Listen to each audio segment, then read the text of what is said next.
Hey, you guys.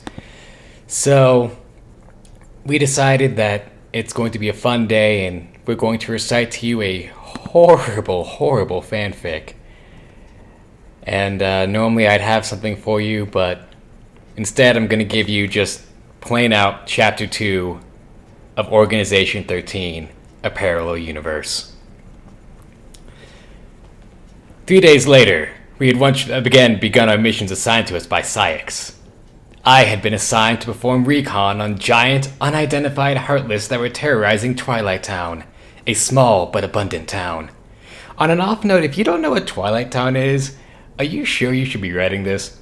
Just saying, generally speaking, people in fandom are well aware of where Twilight Town is and what it is exactly. Okay. Soon, I'd caught sight of the Heartless. 3 dark followers. Okay, you'll explain what Twilight Town is, but you won't explain what a Heartless is. I'm on to you.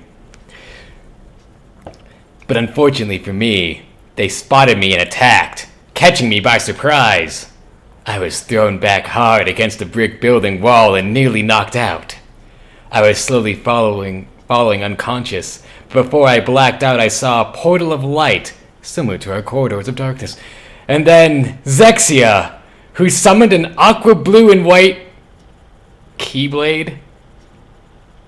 Hold the fucking phone. We got a Keyblade user that's a nobody but is the parallel version of Zexian? The fuck is going on here? Okay.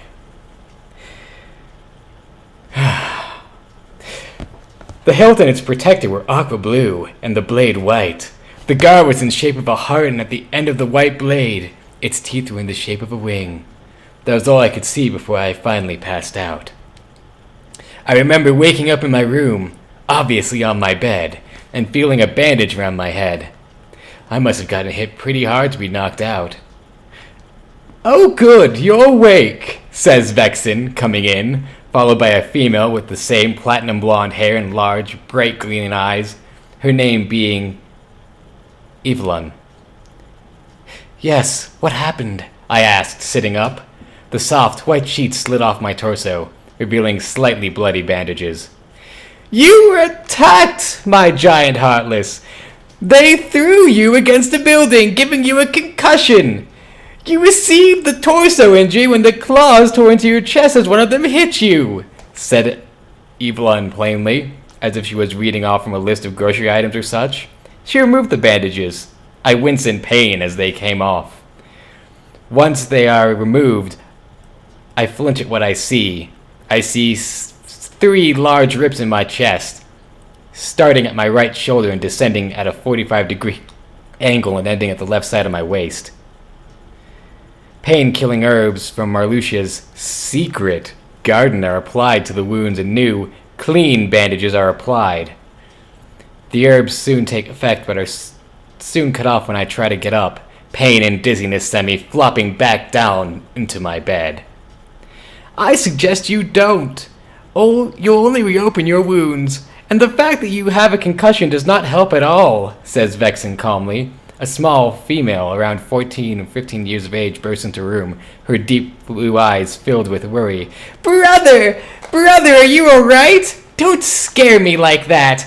When I heard, I ran all the way here," she wails, burying her head into my chest.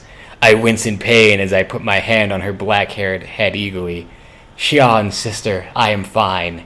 No need to worry, I am in Vexen's care," I say, trying to be as nice as possible.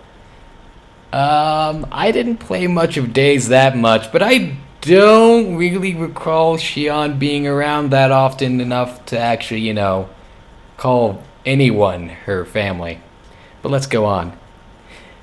But, she starts.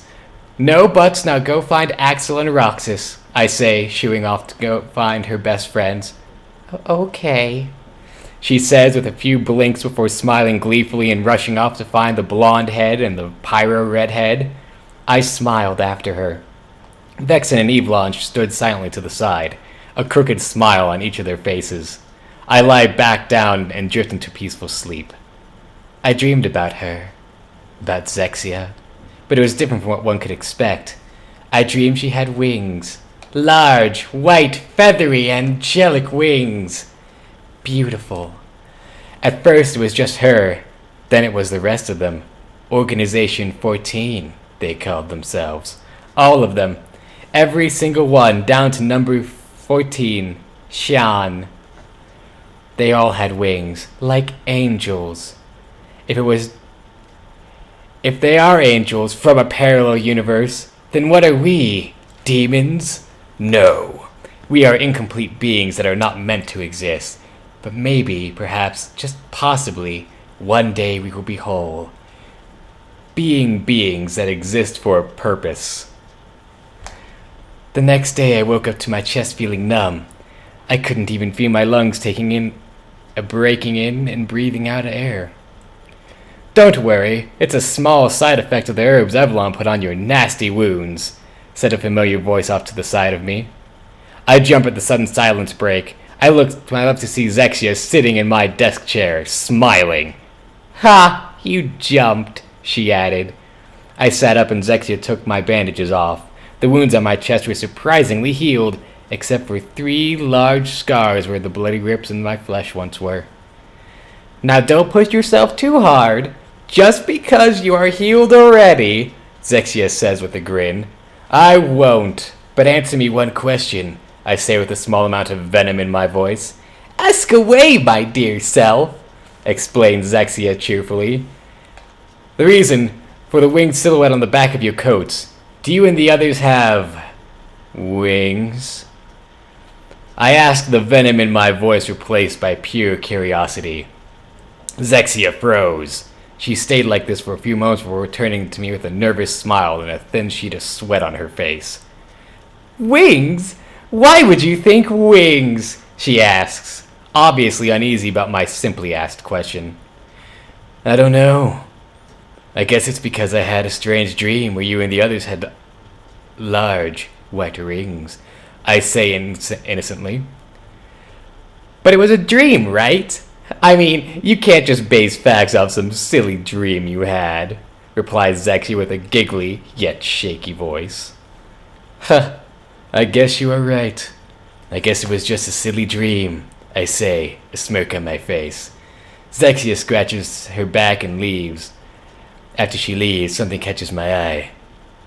I get out of bed and pick it up. I examine it. What I picked up was a feather, more precisely, an upper wing primary covert. Ha! I got her. I have proof. But I shan't reveal their little secret too soon. I put the feather in my desk with a satisfied smirk. Okay, just to sum that up, we have a whole bunch of nobody counterparts that have angel wings, and one of them is a keyblade wielder. This is gonna be a good story, guys. I'm looking forward to this. Okay, bye!